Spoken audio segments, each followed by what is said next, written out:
ladies and gentlemen, dear guests, welcome again to the second webinar on migration health. I'm Santino Severoni, I'm the coordinator of migration health program at the WHO European office here in Copenhagen, and I'm delighted to give a start to the second webinar. Webinars which are part of the larger initiative we are running together with the Division of Information Research and Evidence, but also with the collaboration of European Commission, Italian government, and they are funded by the Sicilian Health Authority. Webinars which are part of the Knowledge Hub initiative we are working on. The idea is to continue to offer platform and opportunity to exchange opinion on hot topics related to mental health of refugees and migrants. Today we are starting with a very dear to me subject, mental health in general. From the public health point of view, it's probably one of the most fascinating area where we are working here in WHO. And also it's one of the most complex in relation to migration and refugee. And you will hear that later on from our guests. We will learn from them about good practices, experiences, policy approach, and also what works and what not. But what is more important with the webinar, we would like to address a little bit of clarity on key issues and principles. So with your permission, we will try to bust few false myths around migration health, and also to make clear which is the scientific and rational approach in relation to a subject which is multifaceted and quite complex. I'm stopping here, and before to have our colleague from IOM, Skinina, taking the floor and moderating the session, please, Niels, few information about the interactivity. Thank you very much and enjoy. Thank you, Santino. I'm going to be super brief. This is basically just to give you a quick heads up about the software that we're using to allow you to interact with this session. So this is both for people online, but also for people in the room. If you'd rather not ask questions by raising your hand, you can do it online. So for anybody in the room, if you want to take out your mobile device and go to slido.com, punch that into your into the URL, and I'll get back to you in a second. For those people online, it should be quite straightforward. You have the stream that is currently transmitting, and if you scroll down on the web page, just below it, you'll see that there's a window, an app, where you can just plug in your questions as they come up to you. You don't have to wait. Just type your questions in as you want, and then soon you will see them appear on that window. You can upvote them, so you can press a thumbs up if you like a question. That means it rises to the top and has a higher likelihood of being asked. You can ask anonymously, or you can plug in your name, and that way we know who you are, who's talking. For us, it's a little bit nicer to know who you are, but don't feel obliged to do that. So back to anybody in the room, if you've managed to get to the slido.com website, you'll see that there's a box there to type in the event code. That event code is KHHM. If you plug that in, you'll get through to the app. And then, as I was just explaining, the app is pretty self-explanatory. Just plug in your question. I think you have a 140-character limit, so it's a bit like Twitter. And you have the opportunity to vote up questions. If you see that there's really good ones and you think it should be asked, press the thumbs up button. That's all from me. I hope you have a wonderful time. I'm going to hand over to Guillermo. Please, over to you. Oh, actually, you have your microphone. I have my own microphone. Yeah. So welcome everyone in the floor, and also the ones following from home. My name is Guglielmo Schina, and I'm head of mental health and psychosocial response at the International Organization for Migration. I'm particularly happy to be here today because the myths and the realities around mental health for migrants are a concern for both organizations, I think, and require joint actions from both of our organizations. So I'm particularly happy to be here today.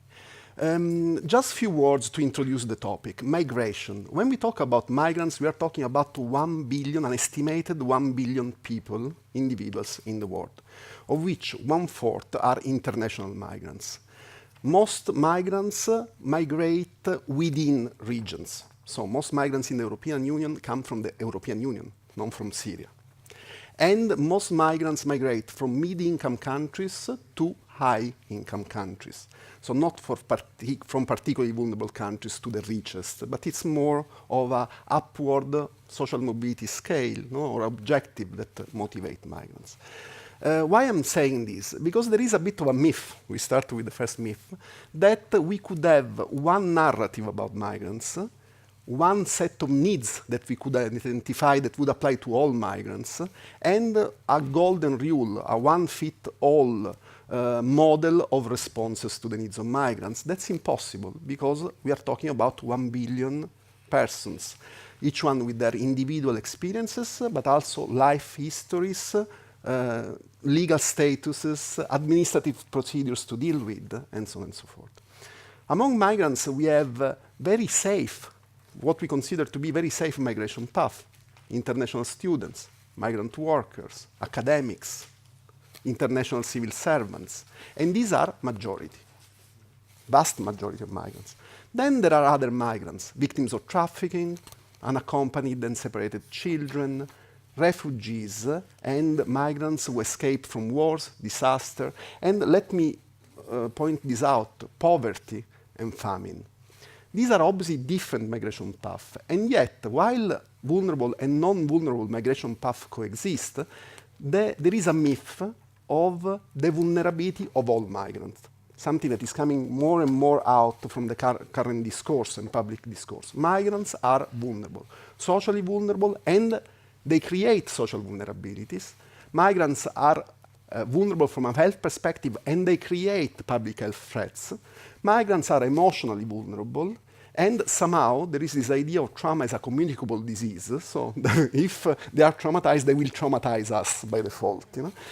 Obviously, all those are myths, and myths that we need to address tonight.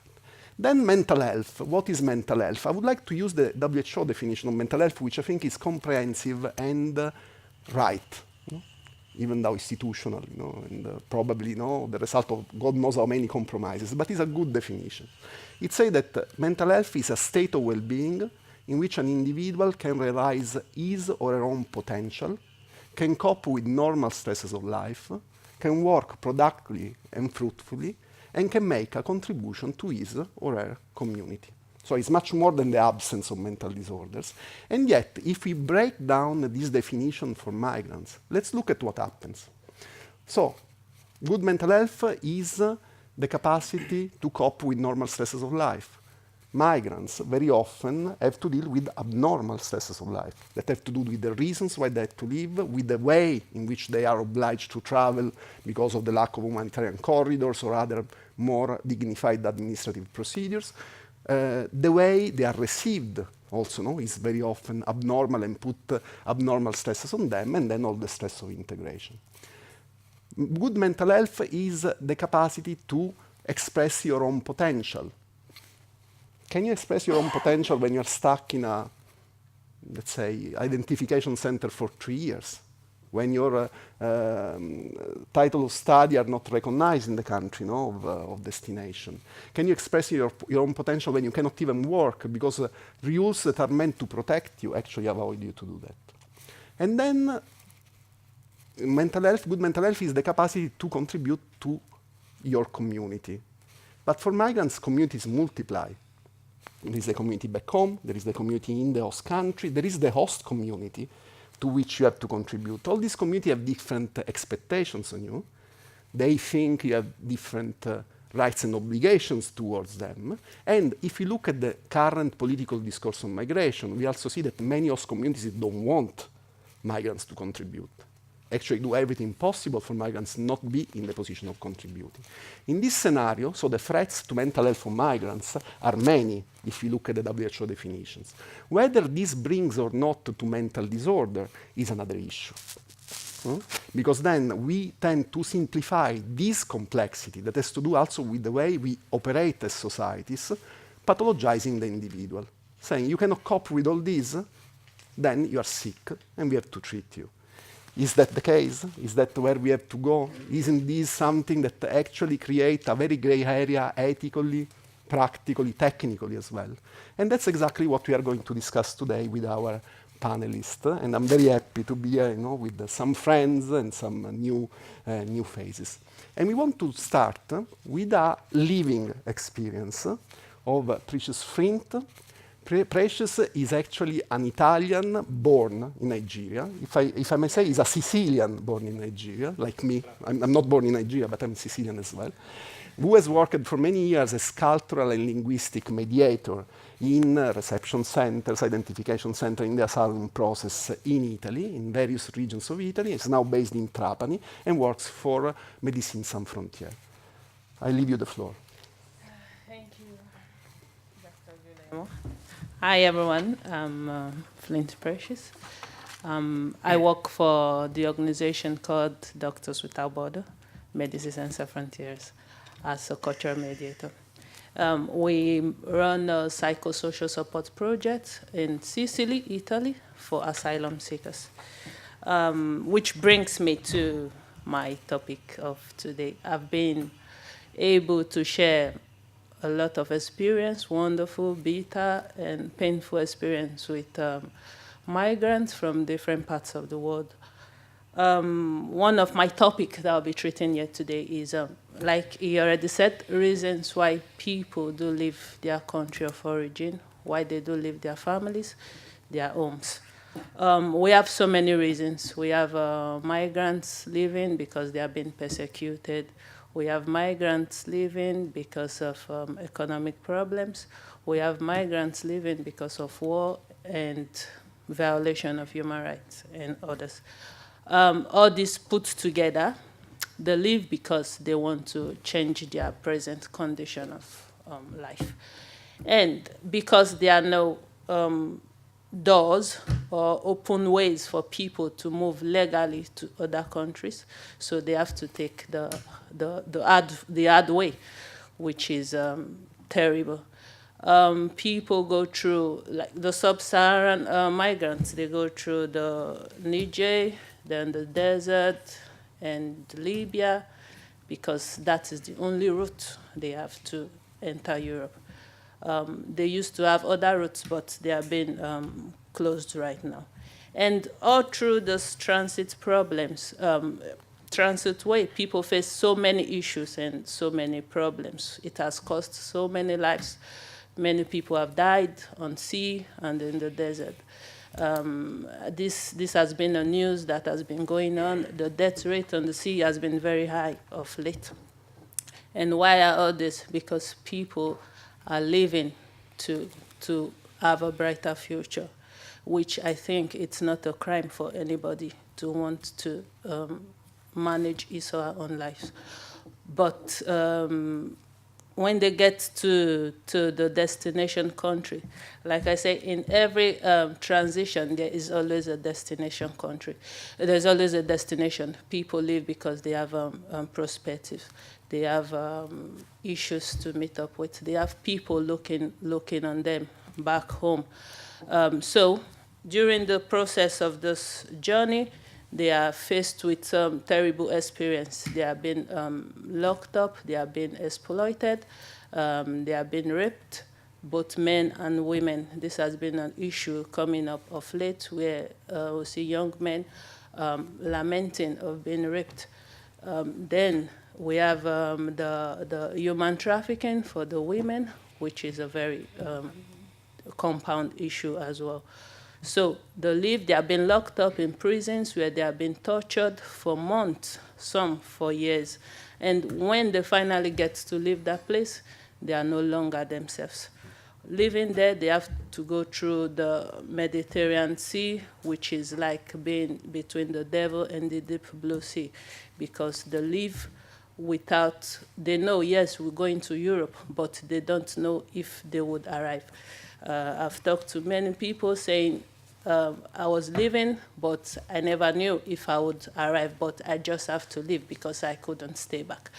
Finally, they get to their destination country, Europe, and what they were expecting, like after going through hell, they were expecting that once they get there, things will be better.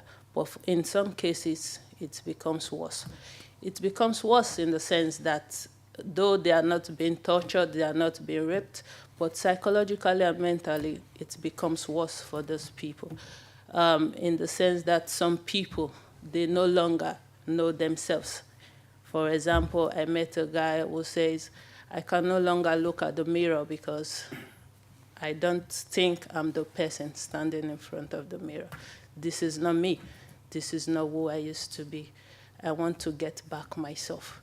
I feel like I'm in a prison. I want to be helped. I want to go out. Because there they have been locked up like inside because of administrative issues, which takes a whole lot of time for them to meet up with. They are kept in these reception centers with poor feeding, poor sanitation, and they have to wait for a year, 2, 3, 4, even 5 years before they would have answers to their request for international protection. And throughout these years, they do nothing. They just wake up, they eat, they sleep. You can imagine for a very active person, that maybe a person that was working, a person that has family, wife, kids, parents, you just come to somewhere and you keep on sleeping and eating. For 5 years, what would that person turn to? He definitely is going to turn to a vegetable.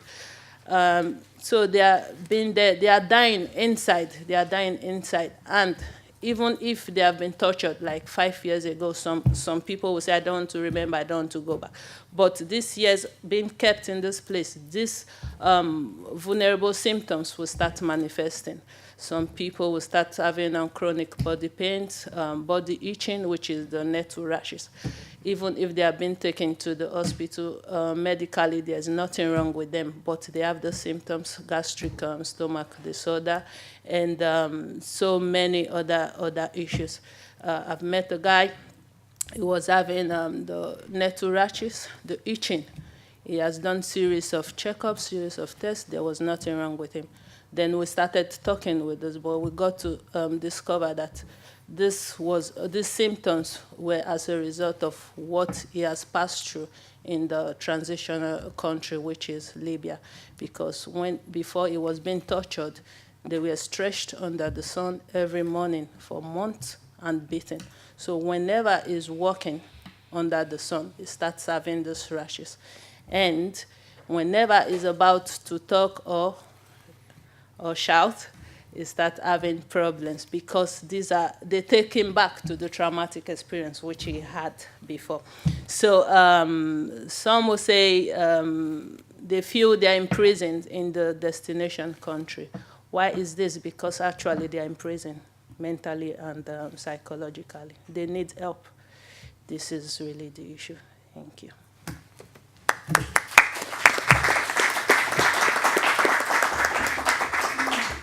you. Thank you very much, Precious. I think Precious helped us in demystifying 3 other myths. One is the fact that the suffering of migrants come all from the past, from the trauma that they endured in their native place or during the trip. That's not the case. Very often, and we see it in evidence more and more, the emotional problems of the migrants come from the present, from the way we treat them, from what we create for them. Some evidence, detention for administrative purposes, for administrative reasons, is actually a determinant of bad mental health longitudinally in studies for up to 5 or 6 years. Bad mental health including suicidality. So that means that the longer we detain people for administrative reasons, the more likely people are to become suicidal over the long term. The other issue is a living experience. I was in in Papua New Guinea last year, where the Australian government is keeping, a group of young, healthy men when they arrived in detention situations, waiting for the asylum request to be processed. 75% of these healthy, some of them intellectual, men arrived in the country, is now under psychotropics, because of the detention and the unmotivated detention in the situations. Any comparative studies among the between the mental health of asylum seekers, refugees, and irregular migrants show that the ones who are doing worse are asylum seekers because of the waiting time. That's just to corroborate with some sciences. And thank you very much for your testimony. Then we proceed with Essam Daoud, who is a psychiatrist, a child and adolescent psychiatrist, who in 2015, from Palestine, I can say, in 2015 with a group of colleagues went to the island of Lesbos to provide help as they could, to the Syrian refugees arriving in the island. And then they decided to create an NGO called Humanitarian Crew that is still today providing assistance to the same populations. So I leave you the floor, and then maybe you can have a chat afterward. Thank you. Maybe the things that I will brought up today in my 7 minutes talk, it's more about our experience that put the cultural background and the narrative in the middle of providing mental health to the refugees. The experience that we pass the last 2 years taught us a lot about the situation, and mainly with the Arab speakers refugees. And one of the points that we deal with, and one of the myths that we want to put a light on it and a spotlight is the men, the Arab refugee men.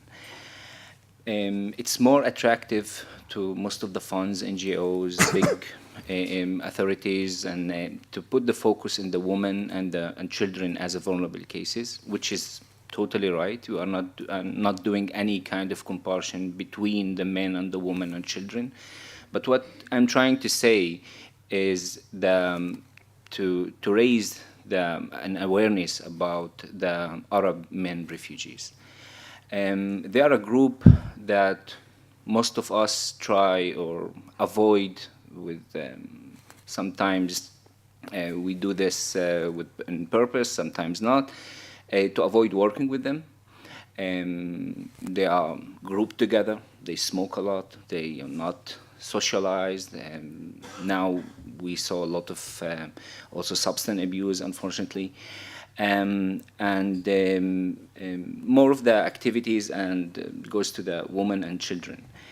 But the men in this crisis, especially they come from the Middle East to Europe, in the Syrian, Iraqi, and also the other neighborhood countries, with the Eastern community or society, the man at the head of the family has many rules, which he lost it the last 3 or 4 years in the war.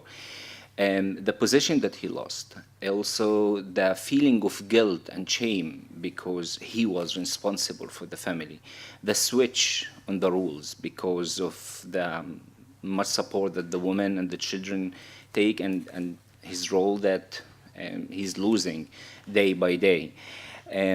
He's more exposed for risk factors for trauma and other mental issues because he's the one that will jump first from the boat if the boat starts sinking. So we found families without the men, and then the men came swimming, or we found them, or we didn't, inside the sea, because he's the one that sacrificed himself. Back in Syria or in Iraq, on the way, he's the first one that will try to protect the family. So he has more risk factors, and he faced more traumas and other hard experience.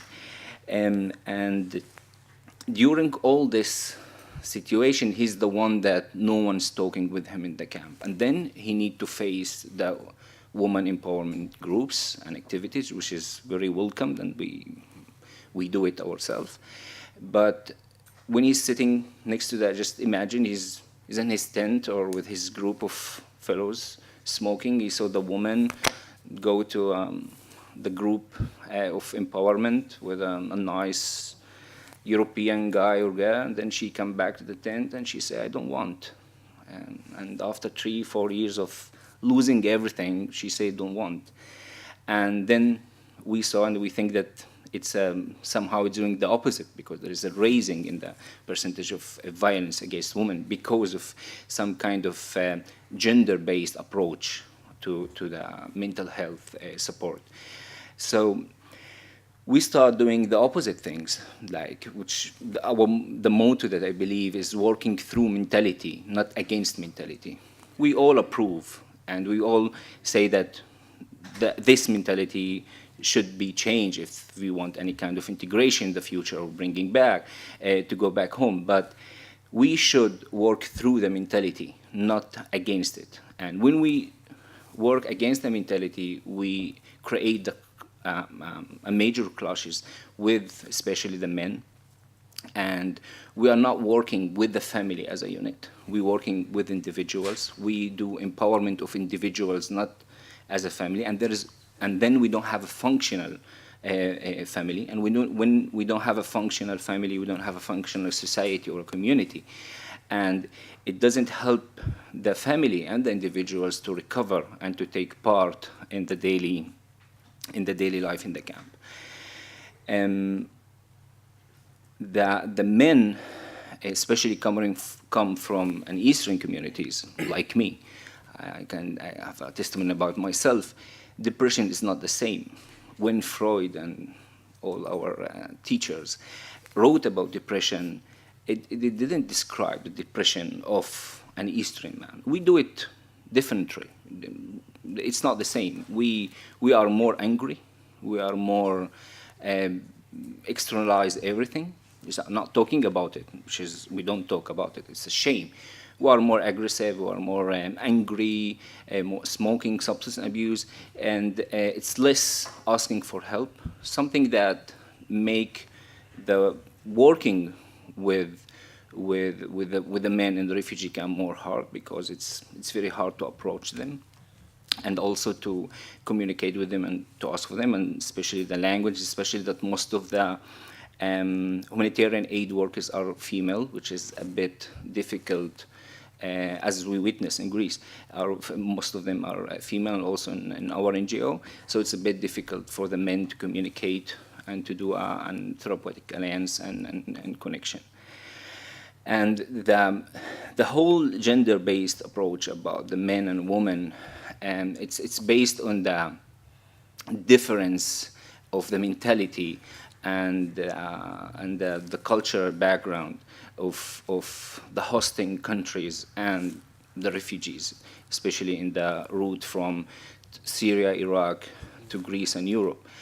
And as we witness, I think that a lot of things that we do, and is more to establish and to internalize the idea of being a refugee, like to establish the mentality of being a refugee, instead of create some kind of activism so that people can break up the chains of refugeeism. Thank you. Very much. If I can add something to this, it's very interesting. It is true that there has been, in the last years, a genderization of the profession of help. This has been evident not only in refugee camps, but by instance with victims of trafficking. For many, even though most victims of trafficking in the world are men, most assistance programs are only for women, which brought professionals like me in situations of catch-22 whenever we had to assist a man, because there wasn't assistance for them, and that's very sad. On cultural mediation, the importance of cultural mediation and to create bridges, with the cultures we are working with. Yet also the understanding that there are subcultures in a culture. So we cannot, understand culture as monoliths, as things that are as they are, because there are subcultures. What about LGBTI men, in camps, by instance? They will think completely different, from the mainstream, Arab men. And that's, something that we have to account for. And I think, actually, that's where the power of migration comes out, the positive aspects of it. It is true that the loss of role in men is, in all literature that we have, an indicator and actually directly correlated with increasing family violence among refugee communities towards women and children as well. And that's something that is never addressed. So thank you very much for looking at another myth. And if I can say something, this is a myth that has to do with the objectification. So we decide what are the priorities. We decide who is the most vulnerable, even before meeting the individuals we have in front. That has a lot to do with the risk management approach, to migration in general. There are risks, who is more at risk, how we can manage this risk, And obviously then we think that women and children are more at risk, when probably that's not the case if you look at the complex structure of societies. So thank you very much, and we can proceed. Fahmi, I have to just spend a minute to say that the last time Fahmi and myself met was in Tripoli, in Libya. And we were both we were contributing to the new era of a country, right, and not actually to somehow strengthen the new frontier of Europe as it is happening. And unfortunately, that seemed to be the case in the next months. Anyhow, Fahmi is a psychiatrist, Egyptian psychiatrist, who has been involved in several actually programs and processes of strengthening mental health services in mid-income countries and post-conflict societies in the last years, name it, Libya, Syria, the Iraqis in Europe. Please. Thank you, Guli. It's really a pleasure to be here. I'm currently working as a technical officer for the WHO Department of Mental Health and Substance Abuse in Geneva, and it's really a great pleasure to be here with you all. So myth number one, all migrants would have mental health needs. Reality, not true. Certain percentage of migrants would have mental health needs. But this percentage would require all the care and support from the health system and the community. Let's take the example of forced displacement due to an armed conflict. In any community, among any population group, even before there is an emergency, there would be people with mild, moderate, and severe mental health condition in any community.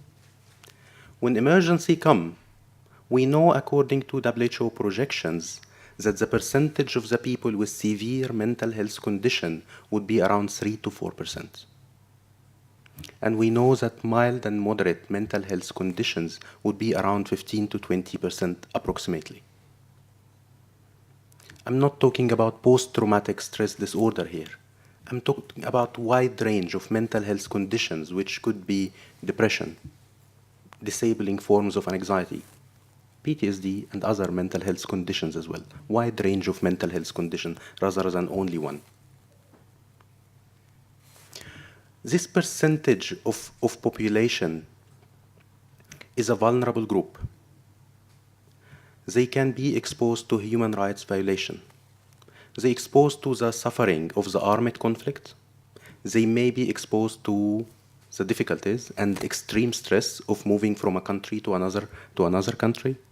Plus, they have also the suffering of having a condition, a mental health condition. If we apply these percentages to a country like Lebanon, for example, country with around 1 million of Syrian migrants, if we apply these percentages, we are talking about 30 to 40,000 persons with severe mental disorders, at least, and we are talking about 150 to 200,000 with mild to moderate mental health condition.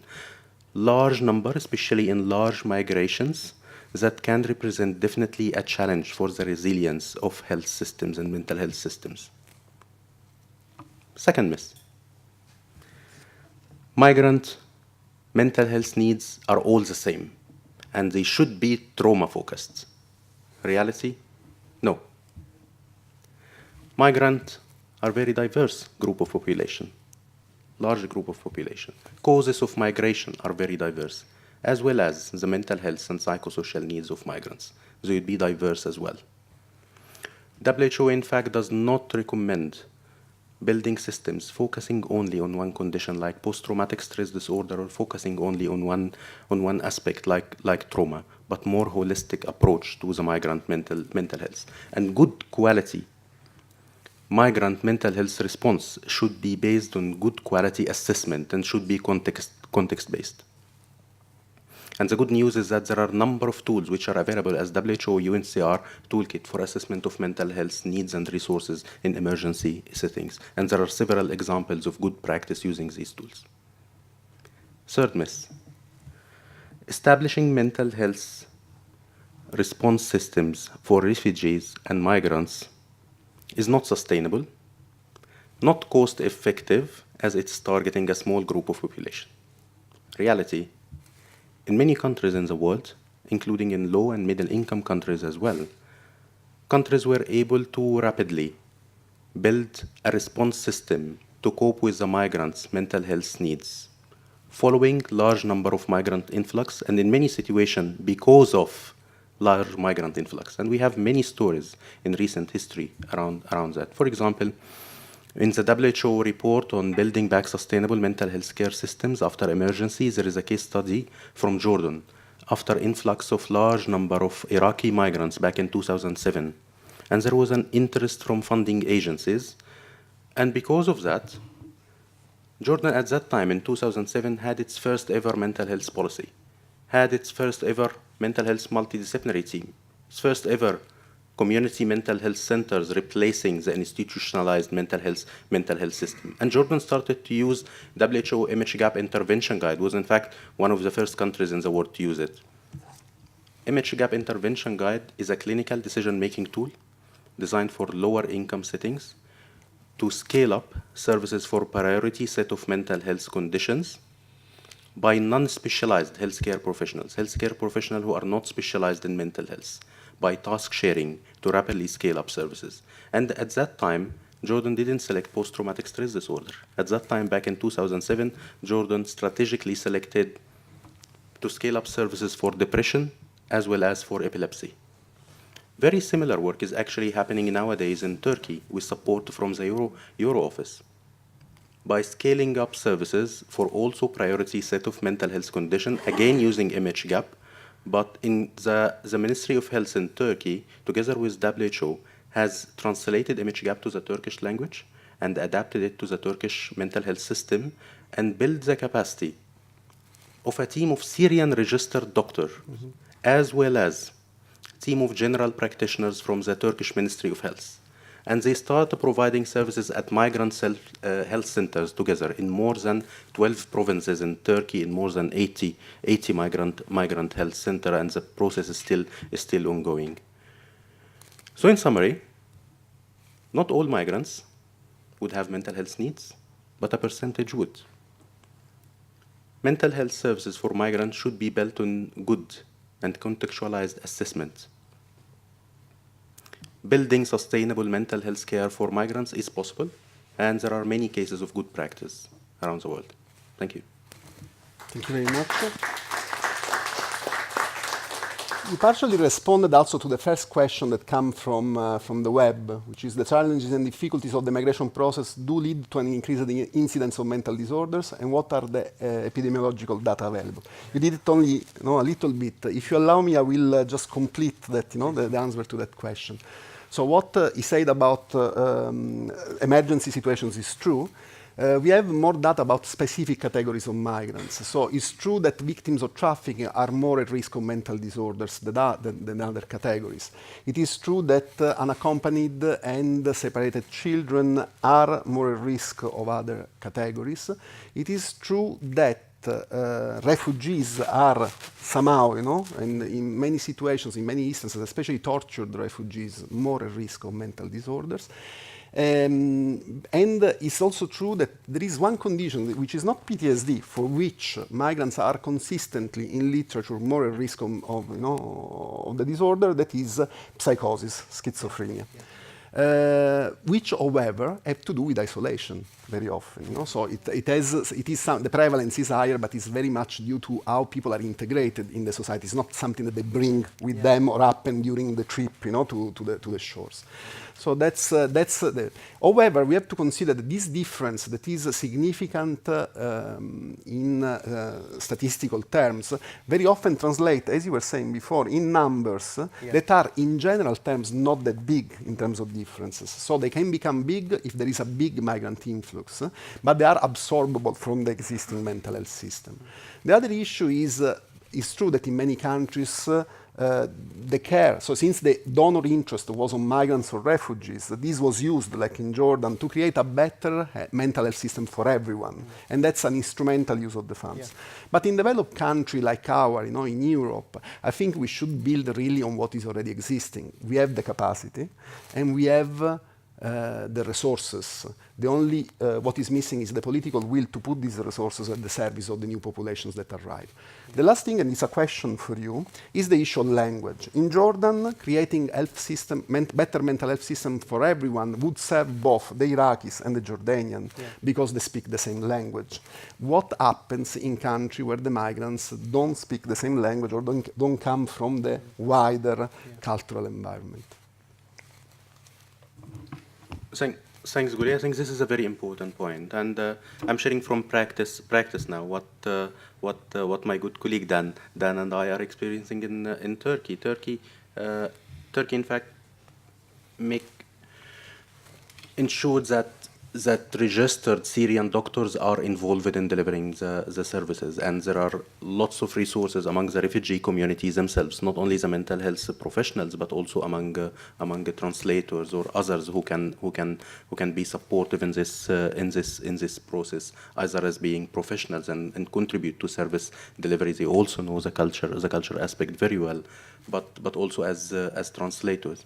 And what we know that Turkey office is currently doing, the WHO country office in Turkey is planning to train the translators on basic psychosocial issues and also sensitize them to psychosocial relevant issues in practice related to confidentiality, for example, developing some skills like basic skills like psychological first aid, where the translators themselves can contribute as well. I think with translation is a very important piece of adaptation, and involving the local community is always a key. That's why whenever we recommend implementation of one of the WHO key instruments, the first step is usually having an adaptation workshop to be sure that it not only translated but also adapted to the local context with involvement from the local community, and migrants can play a key role in that.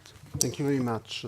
And maybe also to add to that, currently, in Germany, two centers, that is the Ethno Medical Center of Hanover and MSF, are actually training resources from the migrant community to become second, third level counselors, for the population.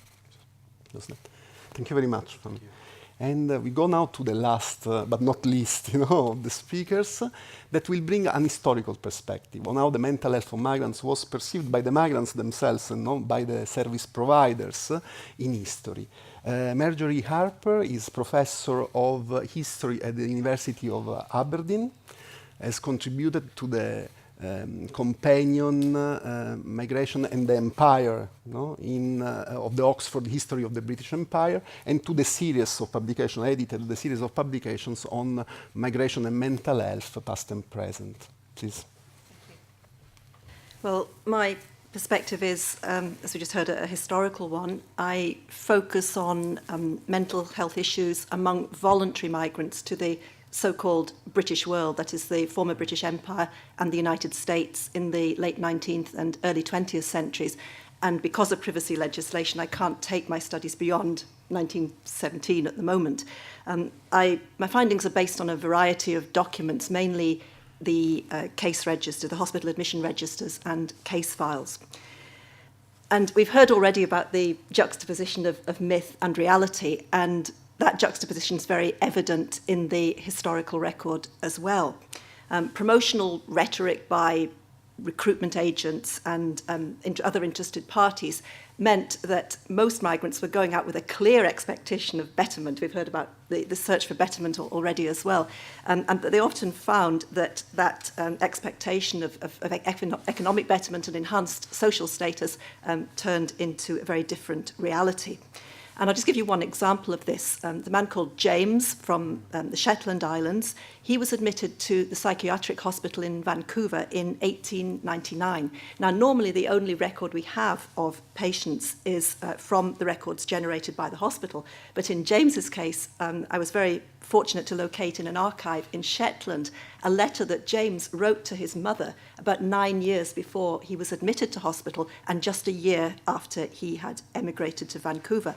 And in that letter, he was very critical of the misleading propaganda that he claimed had lured him to a city where he said, despite him having some training in medicine, he'd been forced to resort to a variety of menial jobs just to keep his head above water, keep him above the breadline.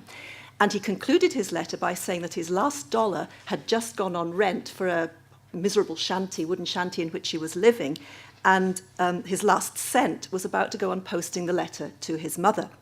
And to quote from this letter, and I think this shows something about the trauma of losing hope and the sense of shame that some migrants have about reporting what was happening to them, he said, "I did not, when I started, intend to confess so much, but I am downhearted tonight, no near prospect of work of any kind. I have little more to say. You need not mention to outsiders that you have received a letter from me. Had I better news to convey, it would have been different. But the outlook is so dark that it is better to keep it to yourself."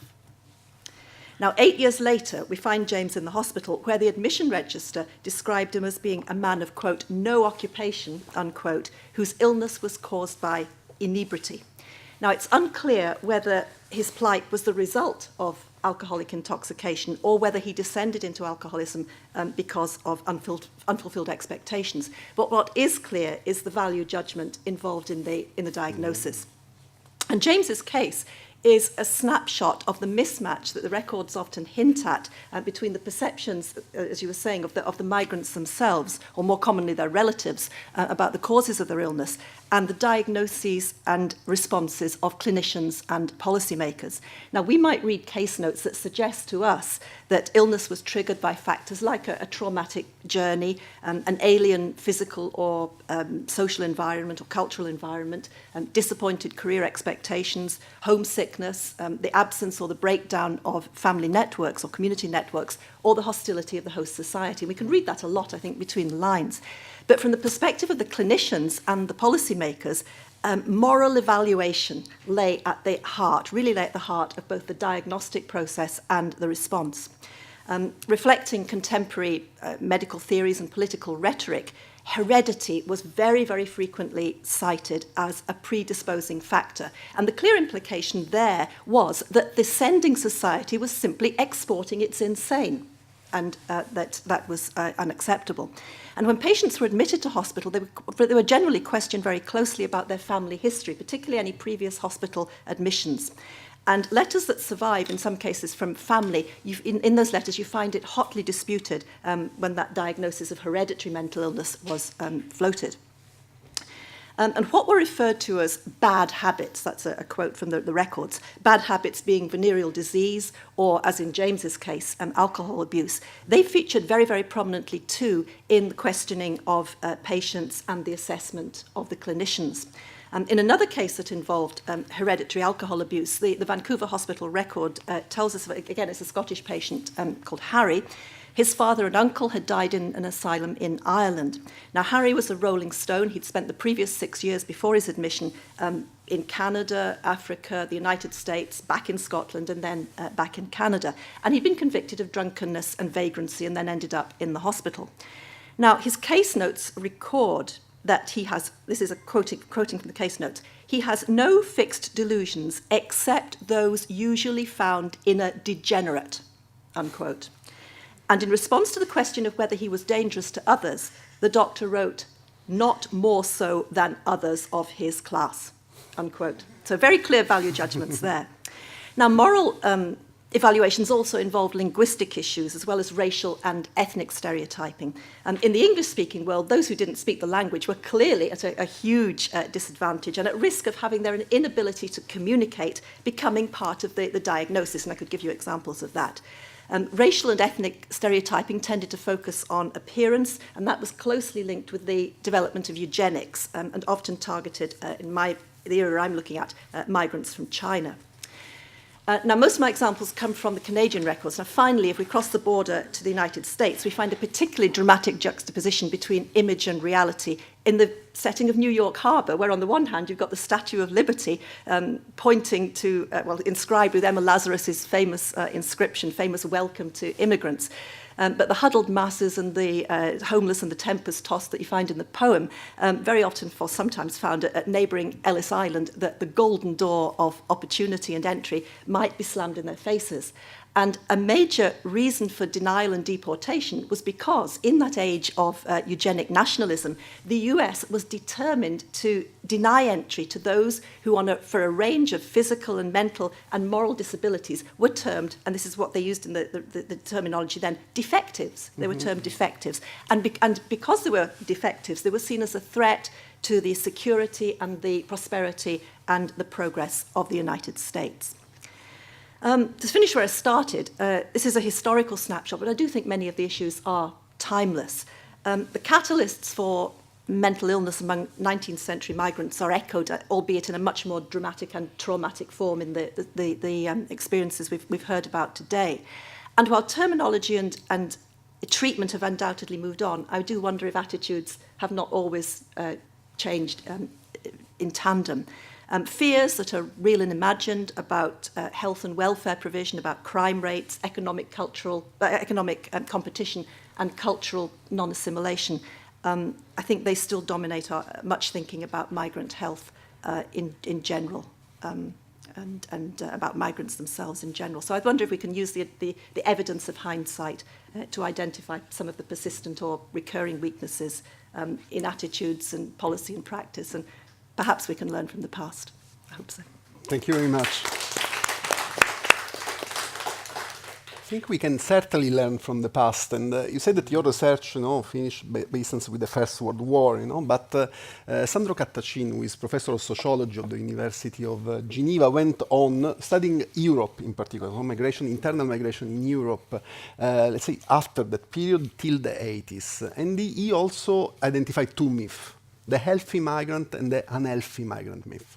He said before the 80s, before the Berlin Wall fall, that's roughly the period, there was an unhealthy or a healthier migrant myth around Europe. Migrants were considered stronger. They were usually young men, moving before and then bringing the family. There were medical checks at the border, so the ones who were defective, they weren't admitted in Switzerland, for instance, in other countries. People had the tendency to age back home, so not to work and then go back home, and therefore, they weren't there when they were most vulnerable. They were a workforce. And this tendency changed drastically after the 80s because of the lack of control. So new populations are coming, there is a different attitudes and the impossibility to make medical checks at the border to control who is coming. People are coming from countries who didn't decide, in a way. Migration of Italians to Belgium was part of a treaty between Belgium and Italy. Now it's not like that anymore. People come from all countries that you don't want really to be involved in the migration path, and therefore the unhealthy migrant myth come out. In reality, the epidemiological data didn't change much. But what was healthy before became unhealthy afterward. And after the 90s, in the specific domain of mental health, the unhealthy migrant became the traumatized migrant. That's very, very often the case. These tell us that, and I think it's the power of your presentation, that very often the need of the people are determined, are a construction that is determined by the perception of migration by the host societies in that specific moment in time. And this brings us back to what is happening in these days, and how focusing on mental health needs of migrants might be somehow subservient to a general discourse that tries to objectify migrants, to look at them as sick, with problems, carrier of disorder and weaknesses and vulnerabilities. Yes, we can proceed with, I think, questions from the floor. If there are no questions from the floor, we can go for the internet. Yes.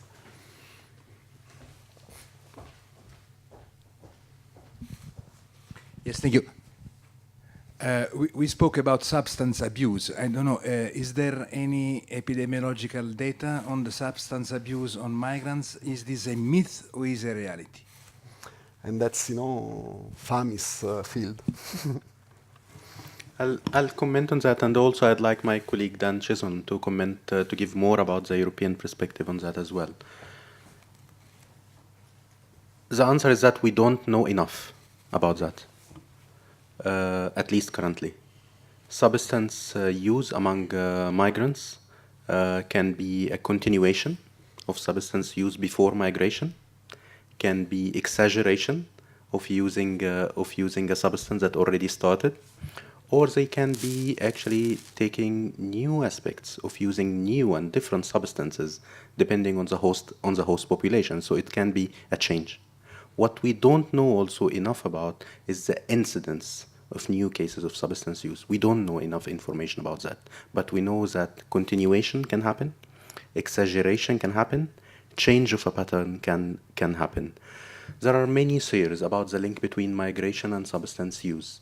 So one of the theories is self-medication, that because of the stress that migrants are exposed to for different reasons, as we heard, either due to the migration process itself or due to exposure to an emergency, they can be self-medicating on certain number of substance. And for this particular group, treatment of the cause, dealing with the mental health condition which led to this stress would be one of the good approach. What do you think, Dan?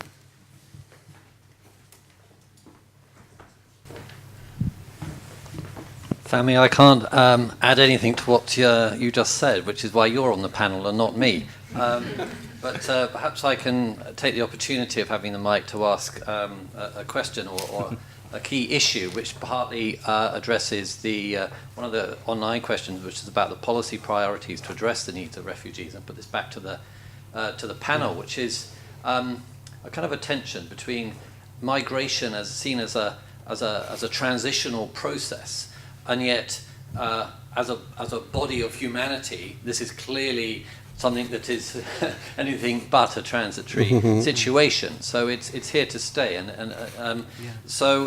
ever increasing numbers. So the real question from a policy is how to best respond to the needs of migrants and integrate them into the host countries, not just in terms of meeting health needs, but also because of all the determinants of health, on mental health, social needs as well, and maybe financial needs. So, for example, the stress of having no kind of protection, financial protection or social protection, can be itself, a catalyst for anxiety and other related problems. So the question for the panel is, what do they say about this issue of the integration of services for migrants, to avoid a parallel service or system developing, maybe with external funds or whatever. So that tension, and also the need for looking beyond health to other sectoral contributions to meeting the needs of this population. Yes. So the question, someone was to take the answer. I can also. And I think that today, unfortunately, we don't do enough for. We do a lot for the refugees, but it's about quantity and quality, if we can say that. There is no clear program or policy for integration. The services that we provide sometimes do the opposite exactly.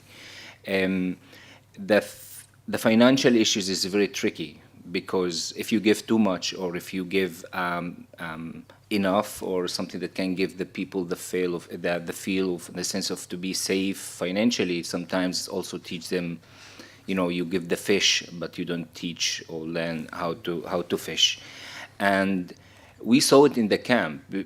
I think because of most of us are speakers, so we have this kind of connection with them, with the refugees in their daily life. They stop asking for the rights. Sometimes the warehouse is full with clothes, but they cannot go and ask for it. They cannot go and ask for. They wait at the camp. If you just open the camp and ask from the people to go out back home, it's safe. They will not leave. And it's not because we don't give enough clothes or money or financial issues, but it's because the attitude. It's because of how we approach the things and what we do with the people. Sometimes they refuse to take food. They say, we used to work for this. Let me do it. And it's not what's done now, for at least where we are working in Greece. Just if I can, there are 45 questions apparently, through the web, so I will be very, very brief, But the 5 golden rules are, I'm looking at mental health now, in particular. Integration of mental health in any sector, because you cannot have, health sector looking at mental health and not education, not the social welfare, and so on. The other issue is secondary healthcare open to everyone, because the problem with mental health particularly is that while primary healthcare is offered to all migrants, secondary healthcare is usually the way governments use to identify irregular migrants.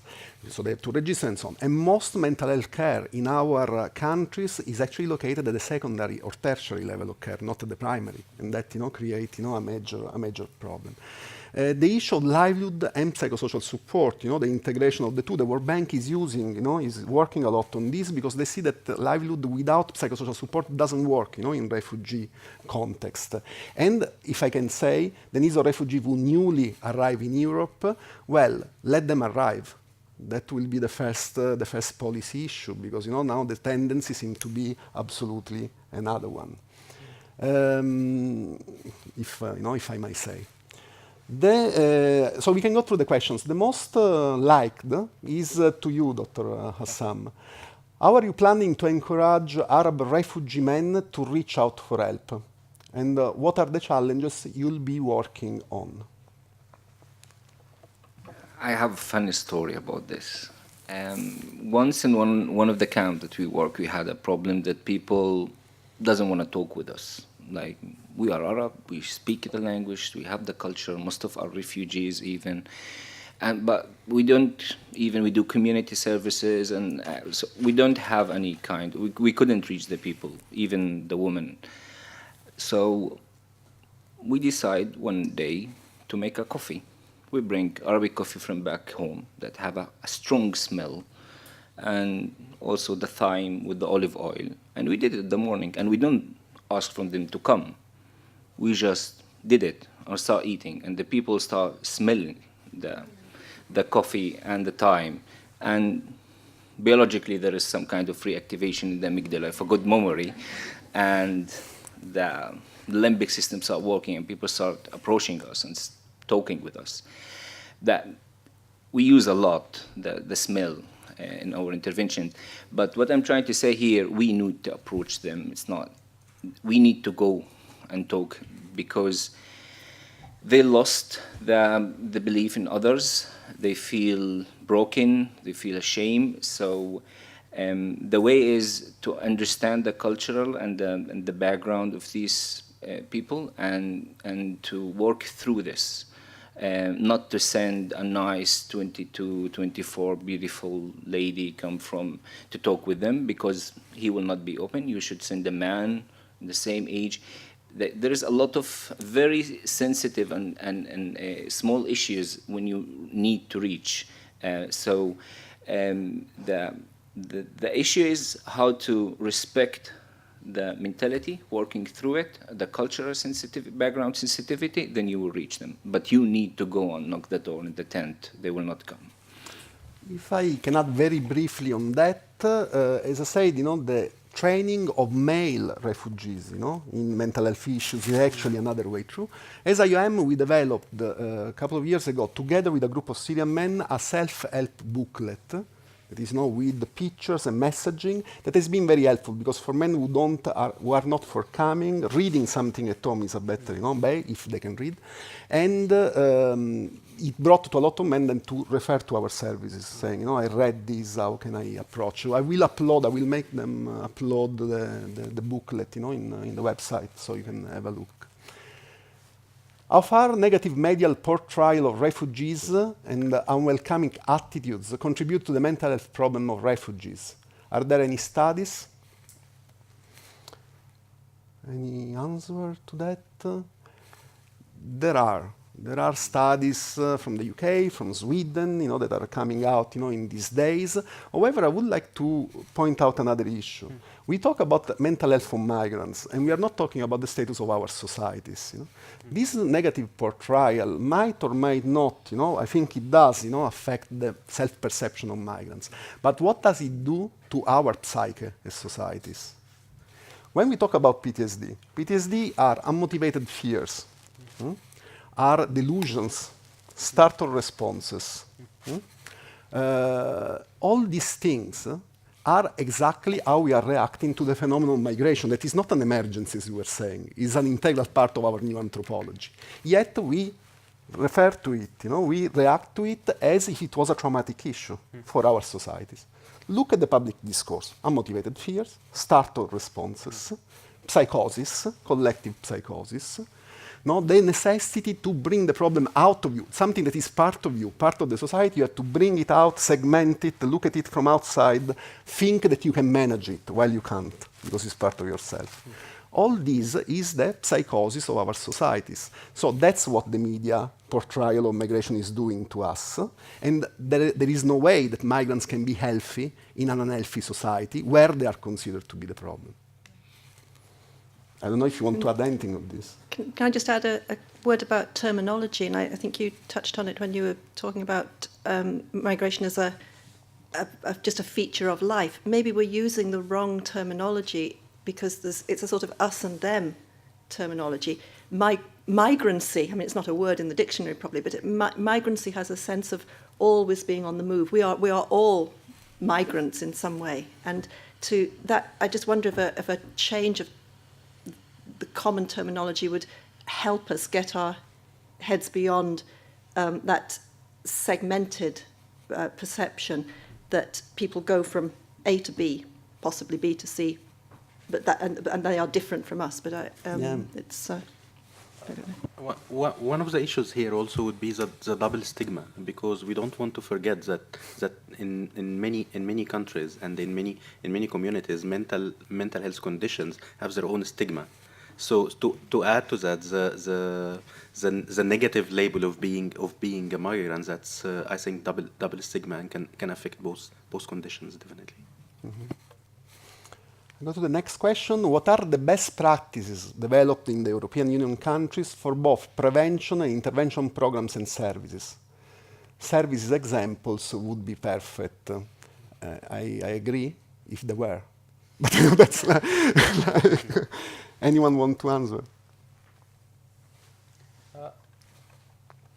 I think I mentioned today about the work going in countries with larger number of urban refugees. In fact, one of the largest number of urban refugees anywhere in the world lies in Turkey. And I think the work which is happening by adapting tool to cope with limited resources available and to try to scale up rapidly services for mental, neurological, and substance use using the WHO. I think I would put that as a good ongoing example.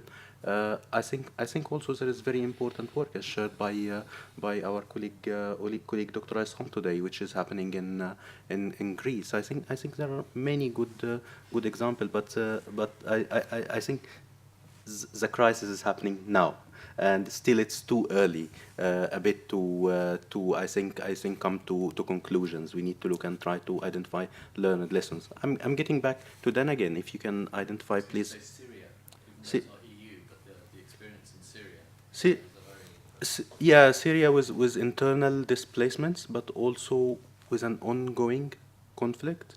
There is trying to rapidly fill the gap in many locations using WHO's tools to scale up services again for mental, neurological, and substance use conditions by the Syrians, and trying also to use innovative methods by trying in difficult to access locations to use social media.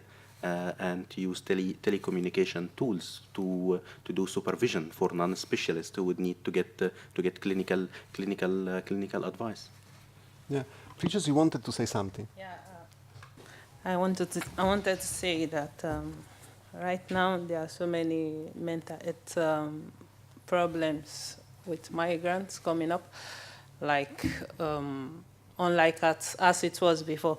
What my organization is doing right now in Sicily, where we are, like my project, we go around the various centers in Trafficking. We go to those people, they don't come to us. We talk to them, we do the group discussion, then from there we meet individual persons who request for a one-to-one talk. Then Outside that, we have the ethno-trans cultural clinic for asylum seekers, refugees in the system or out of the system. So I think this is also very important. This is what we're doing at the moment.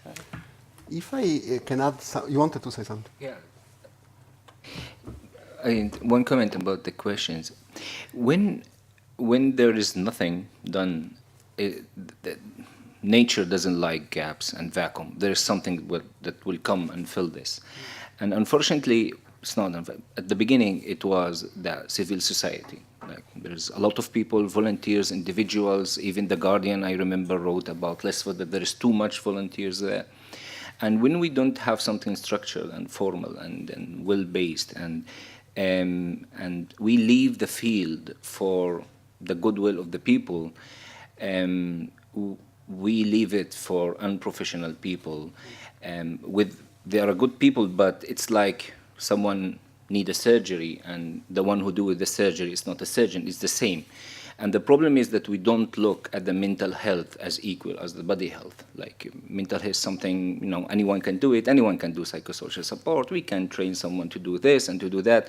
Something that we don't say it about doctors, for example. If you're not a doctor, you cannot touch the refugee, but if you just speak Arabic, please come and talk with him.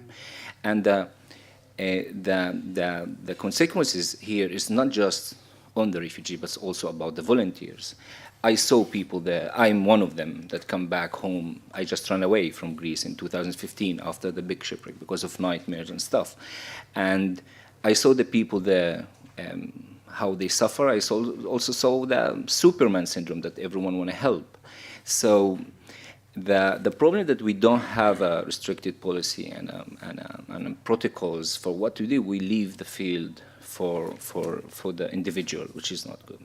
This was exactly what prompted a group of us, myself, Peter Ventevogel, Severino was part of the group, to issue, like a couple of years ago, a multi-agency guidance note on psychosocial assistance to migrants on the move in Europe, because we were seeing exactly a lot of malpractices, this PTSD, trauma counseling done, on the borders, as soon as people came out of the boats. I mean, these are obviously, negative practices, and they were widespread. If I can say something, however, that no one is talking about, is migration is a feature of today's world. Why European countries, but all the countries in the world, don't include the management of cultural diversity in the national curriculum for certain professions, doctors, educators, social workers, nurses, and psychologists. That should be a must, because, as I said, it's not an emergency where you just grasp the first, cultural mediator and bring it with you. You need to have that capacity inside the house, and not to delegate the therapeutic relation, as you said, to volunteers or to cultural mediators because you cannot speak the language. I think, that's important. We have probably time for another couple of questions, I guess. Scroll down through. Yeah. I think, that's, there is one that is very specific about how to get involved with psychosocial support, with MSF. I think we will refer the people to the website of MSF, for that. But what can be the role of the cultural mediator for the people with mental health problems? And if there is some advice to give to cultural mediators. So obviously, Precious, this is for you.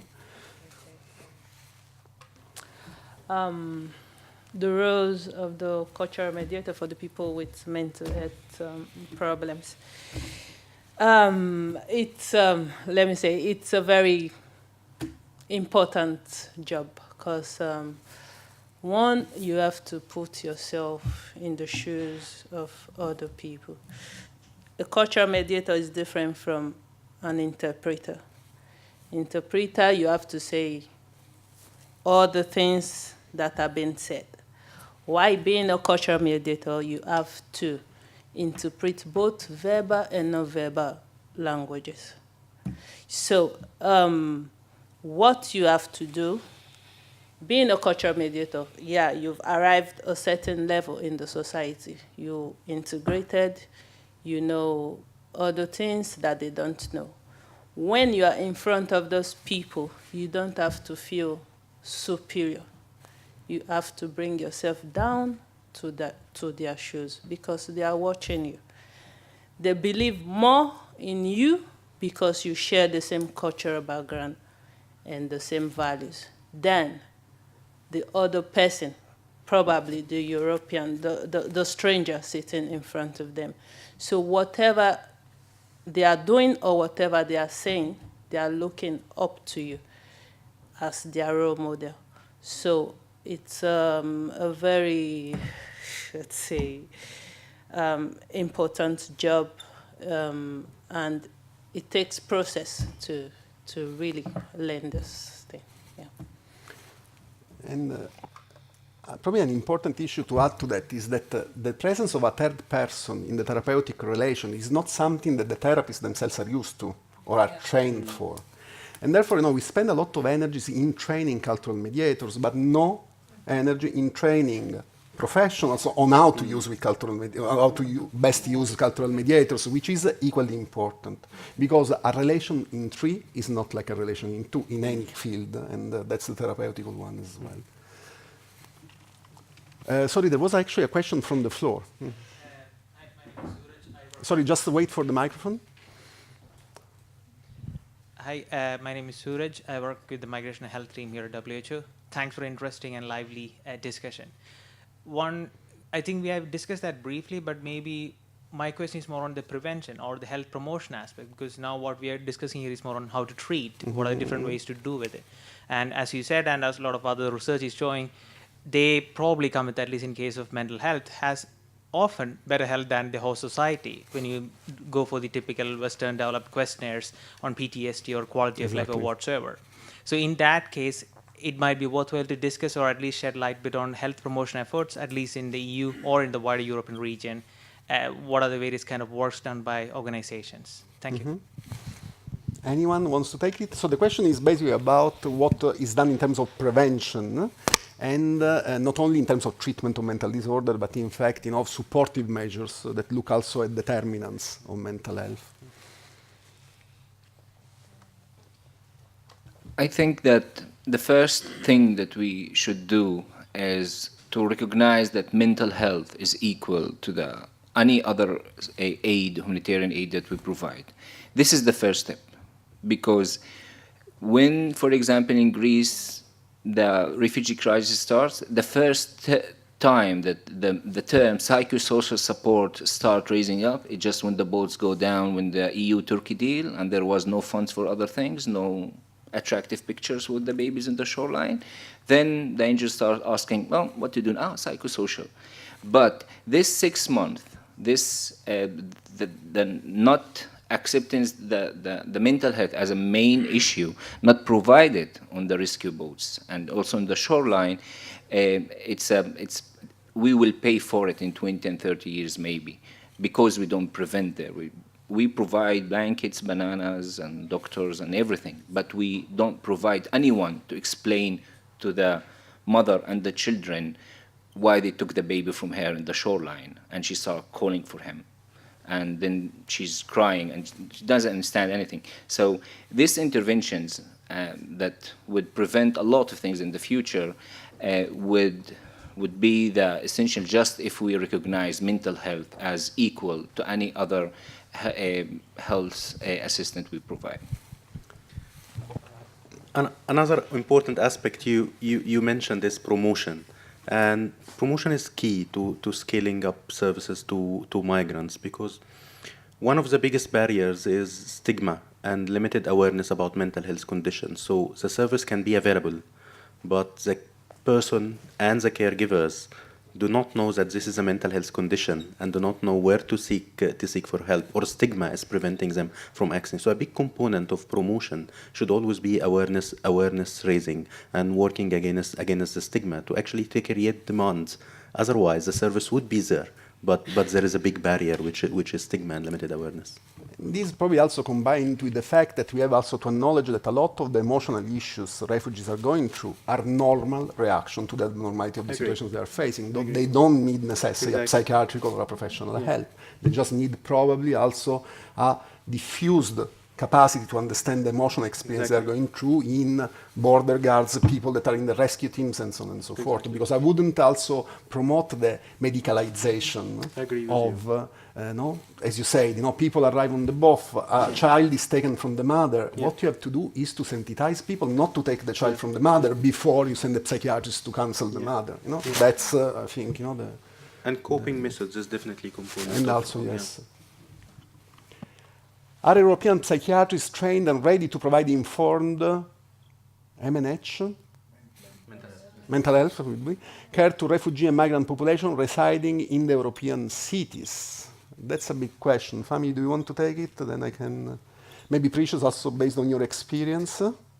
Does it work? When you bring someone for referral to a psychiatrist, what are the problems there?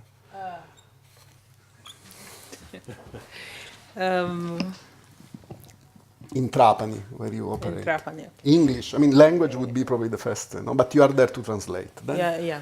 Aside from the language aspect, the people we talk to mostly are Africans, and there's one thing in, especially from my part of the world in Nigeria,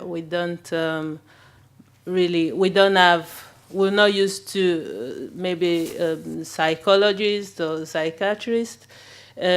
Once we talk about, we can give you psychological support, most people will say, I'm not mad, I don't need it. But it's not only for mad people. It takes time to really convince those people that it's not because they are mad. That's why we're trying to support them psychologically. So we do have trained psychiatrists and psychologists working with those people. They've had experiences, they've lived in Africa, and they've learned, I think, a little about the cultural values of those people. So they know how to really enter those people and try to convince them and work with them. So, as shared by Guli, I'm a psychiatrist by training myself, and I spend a big part of my time every year. I meet with psychiatrists working in similar context. So when you go to a place like Sierra Leone, a place that has faced long years of civil war, but then the psychiatrist who is working there has faced Ebola as well, and recently they are facing the mudslides.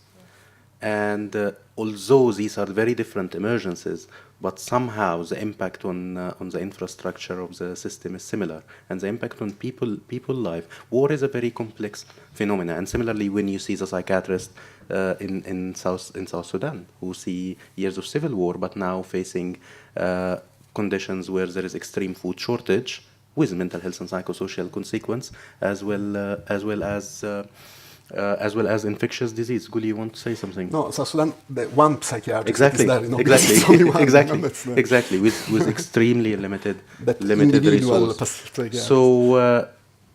So the experience of war and its impact on mental health and psychosocial needs is huge. But I think the key is always involve and get advice from the local population, from the migrants themselves. Involve them as either professionals or advisor to the system, linking the psychiatrist to the existing NGOs working, who are able to know their communities very well and able to provide advice that can adapt psychiatrists anywhere, whether in Europe or elsewhere, about the migrants community. Yes. They're trying to help.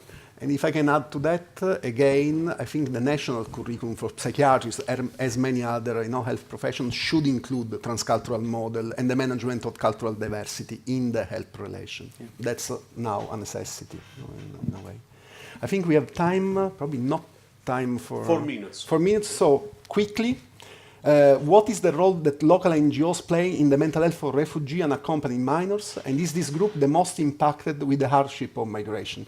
I think probably we can respond in the limited time that we have only to the second part of the question. Are children who travel unaccompanied the most vulnerable category of migrant? We don't know, because the research is very weak. And obviously, the issue is that how much, the lack of attachments and meaningful attachment will impact the development of these children in the years to come. So that's, something that we cannot measure, in this moment in time. But if we look at how development of the child work, the meaningful attachment that a child needs, and also the issue of stimuli that are appropriate to the age of the child, that are lacking, in this situation. So basically, what makes a positive development of the child are healthy attachments with significant others, satisfaction of basic needs, and stimuli that are appropriate to the age of the child. All this is missing, in the case of unaccompanied and separated children. They don't have healthy attachment. The stimuli they are subject to are either underdeveloped or overdeveloped in relation to their age, sexually in one case, education, formal education in the other, by instance, and the satisfaction of basic needs very often is not there. So the consequences of these are yet to be seen. I don't know if anyone wants to add to that. Maybe you are a child and adolescent psychiatrist, so. Yeah, unfortunately, I will answer the first part of the question because we don't know, because we don't work with them. Because of the legal status of the unaccompanied minors, most of the work goes for the authorities. They are in some kind of detentions to protect them. Just big NGOs working with them. So less contact with other NGOs, and like the services that maybe will be provided to the whole camp for the unaccompanied minors are very limited because of the issue of protection. So it's something that can add to the suffering. Absolutely, yes. I think we are due to close probably. Or is there time for another question? I'm asking the. Maybe you need a microphone, otherwise they cannot hear you.